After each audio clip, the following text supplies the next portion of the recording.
दिल्ली विधानसभा चुनाव जैसे जैसे नज़दीक आते जा रहा है वैसे ही बयानबाजी का दौर बहुत ज़्यादा तेज हो चुका है, जुबानी जंग तेज हो चुकी है। लेकिन सभी पार्टियां अलग अलग समुदाय को लुभाने में लगी है।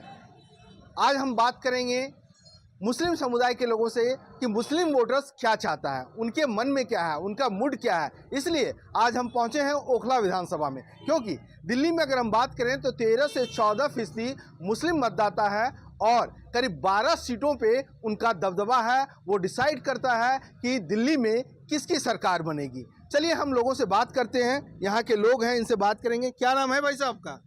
मेरा नाम सिबगतुल्ला खान है। दिल्ली में चुनाव का दौर जारी है, सभी नेता आ रहे होंगे आपके पास, क्या कहेंगे? नेता तो हर दो जब भी इलेक्शन होता है सभी आते हैं, लेकिन जो हमारे काम करेगा उस वोट तो उसको जाएगा। बीते 5 सालों में आए कि नहीं? 5 साल में खूब आए हैं, जो काम करने वाले वो तो रेगुलर आ ही रहे। 5 साल में अभी आए। एक मुस्लिम मतदाता होने के नाते क्या चाहते हैं, दिल्ली में मुसलमानों के लिए क्या होना चाहिए? नहीं, बात मुसलमान की और हिंदू की नहीं है। जो सबके लिए काम करे वो पार्टी होनी चाहिए, वही नेता होना चाहिए जो सबके लिए काम करे। क्योंकि लोग तो अलग अलग शगुफा छोड़ रहे हैं, मैनिफेस्टो जारी कर रहे हैं, घोषणाएं कर रहे हैं। नहीं, वो जो इस तरह की कर रहे हैं वो गलत है, वो ना आने ही नहीं चाहिए। ऐसे लोगों को तो लाने नहीं चाहिए जो इस तरह की बात करे। उसी को लाना चाहिए जो सबकी बात करे, हिंदू मुस्लिम सबकी बात करे। और रेवड़ी कल्चर को लेकर के क्या कहेंगे? रेवड़ी कल्चर सबको मिलता है। रेवड़ी से जो फायदे हैं वो सबको मिलते हैं, हिंदू मुसलमान को सबको मिलते हैं। मतलब रेवड़ी का मिठास बरकरार रहना चाहिए। बिल्कुल रहना चाहिए, बिल्कुल रहना चाहिए। उससे महिलाएं बहुत खुश है। जैसे बस वाली फ्री में किराया है, उससे बहुत खुश है महिलाएं। अभी आने वाले टाइम में 2100 रुपये मिलेगा उन्हें, उससे बहुत खुश है। सबको होना चाहिए। आप खुश हैं कि नहीं? कुछ लोग तो कह रहे हैं महिलाओं को मिल रहा है, पुरुषों को नहीं मिल रहा है। ना, हमारा बिजली का बिल तो हमें ही भरना पड़ता था, वो हमें नहीं भरना पड़ रहा, तो उससे हम भी खुश हैं। चलिए और लोगों से बात करते हैं। क्या नाम है भाई साहब, आप कहाँ रहते हैं? हैदर अली में यहीं रहता हूँ, अबुल फजल में। अबुल फजल में? जी, अबुल फजल में ही रहता हूँ। क्योंकि ये जो इलाका है ना, पढ़े लिखों का इलाका माना जाता है। जामिया नगर है, जामिया यूनिवर्सिटी है, कई मुस्लिम संगठनों के बड़े बड़े संगठन यहाँ पर हैं, तो माना जाता है कि ब्रेनिस्ट हैं। तो आपको क्या लगता है दिल्ली का चुनाव किस ओर जा रहा है? दिल्ली का चुनाव किस ओर जा रहा है? देखिए, ये तो अभी कुछ भी प्रेडिक्शन करना कि दिल्ली का चुनाव किस ओर जा रहा है कुछ नहीं कह सकते। और उसका सबसे बड़ी वजह ये है कि 10 साल पहले जब आम आदमी पार्टी वजूद में आई थी, तो जो एक आम आदमी पार्टी का जो एक स्ट्रक्चर था, जो उनका एक आर्किटेक्ट उन्होंने अपना बनाया था, जिसमें करप्शन के ख़िलाफ़ थे, डेवलपमेंट के उसमें थे, और वही बिल्कुल उसका अलट हो रहा है। कहीं ना कहीं अरविंद केजरीवाल जो मुझे दिख रही है आम आदमी पार्टी, अब वो सांप्रदायिकता की पेड़ की छांव में चले गए हैं सत्ता में बने रहने के लिए। जो एक सॉफ्ट हिंदुत्व वाला जो गेम होता है उसको खेलने में लग गए हैं। अब उनका जो फोकस है कि सबके लिए सब कुछ किया जाए, वो नहीं है।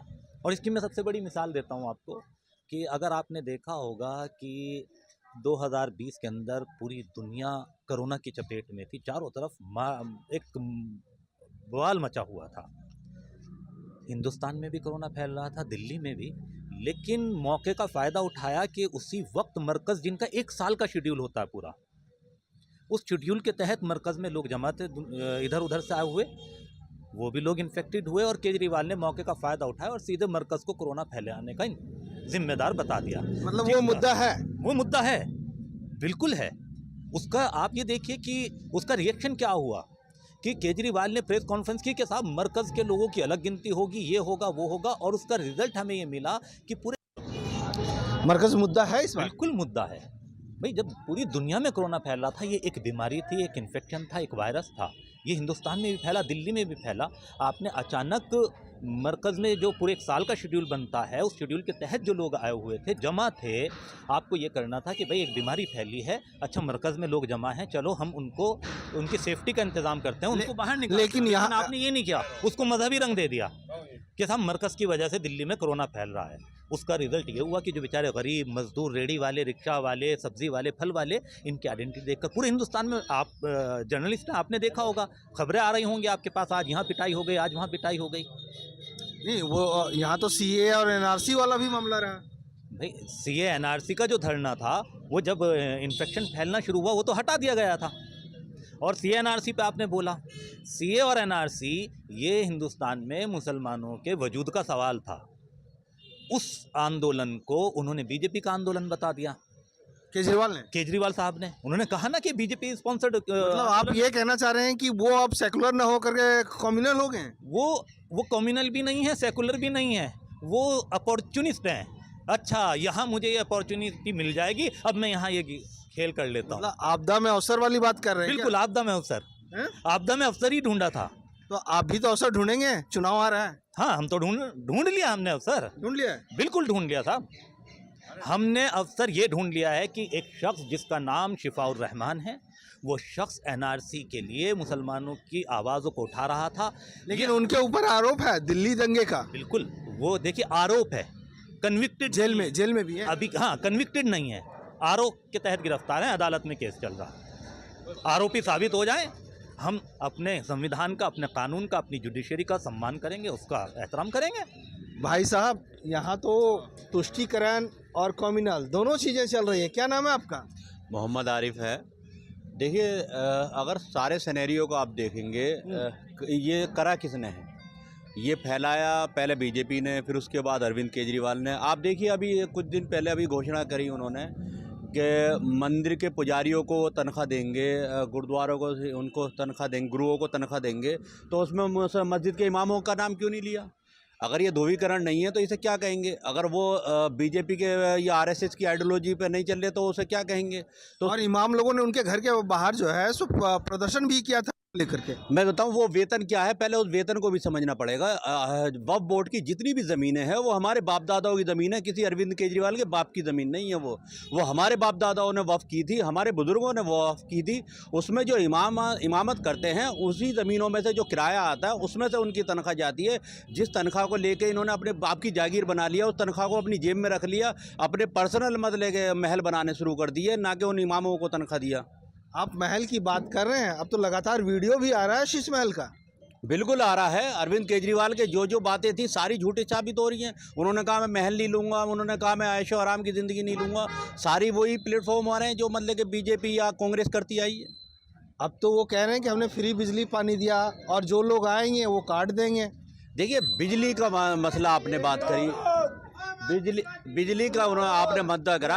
जब मीटर ही नहीं लगेंगे, मीटर लगने के लिए 1-1 लाख रुपए दिए जाने, तो फ्री में कहाँ मिल गई हमें? हम आप देख लीजिए, आधे से ज़्यादा बिल्डिंगें ऐसी पड़ी हैं जिसमें बिजली के मीटर ही नहीं लग पा रहे, और लगवाने जाओ तो 1-1 लाख रुपए मांगते हैं। और पानी की आपने बात करी, तो पानी तो पिछले 30 साल से आज तक नहीं आया इस इलाके में। आज भी है ना, आप समरसीबल का पानी, गंदा पानी पी के हम अपना उदाहरण। मतलब सप्लाई पानी नहीं आ रहा है? बिल्कुल पानी नहीं है यहाँ, एक बूंद पानी नहीं है सरकार की तरफ से।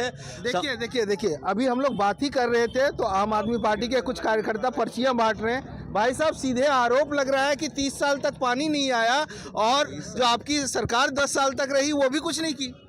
हमारी 10 साल सरकार रही, उससे पहले 25 साल सरकार दूसरी सरकार पार्टियों की थी।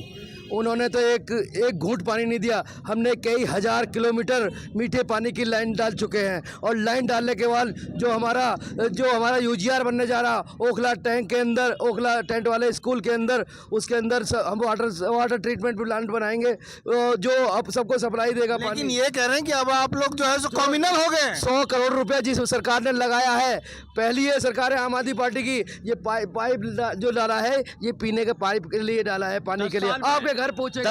10 साल में पीने का पानी नहीं दे पाए, ये कितने दिन में देंगे? 25 साल की केन खरीदी जाती है आज भी। कब देंगे? अनाउंस करता 25 रुपए की केन, 25 रुपए की केन एक इलाके में 20, 30, 40, हाँ, और फ्लोर अगर 20, 30, 40, 50। ये तो कह रहे हैं कि हम ट्रीटमेंट प्लांट फ्लोर का 20 रुपए, 30 रुपए सेकंड का है, थर्ड का 40 है, फोर का 50 है। ये देखिए, ये है भाई। देखिए, पानी फ्री और पानी के साथ दारू भी फ्री। दारू फ्री। हाँ, एक के साथ एक शराब फ्री। आप सुनिए, आपने पिया कि नहीं? नहीं, आपको लोगों को बता दो। और सुनिए, एक मिनट सुनिए, दारू की बात करेंगे। और सुनिए, पानी, और सुनिए, देखिए एक बात, दारू बैठ के पड़े हैं, महिलाओं के सम्मान।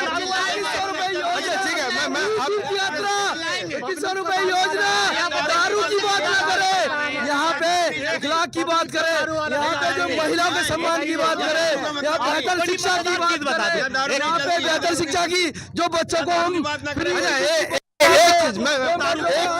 देना चाह रहे हैं, महिलाओं के अंदर महिलाओं को फ्री। अच्छा एक चीज आपके पास भी आ रहे हैं और लोग हैं आप कह रहे थे कि एक में एक फ्री। आप मेरी बात सुनिए, आप मेरी बात सुनिए। इन्होंने पानी फ्री की, बिजली फ्री की, वही पैसा बचा के रिक्शा वाला ठेला वाला शराब पी रहा है और इन्हीं के मेडिकल में जाके इलाज करा रहा है, कह रहा बहुत अच्छा इलाज हो रहा है। लेकिन उसका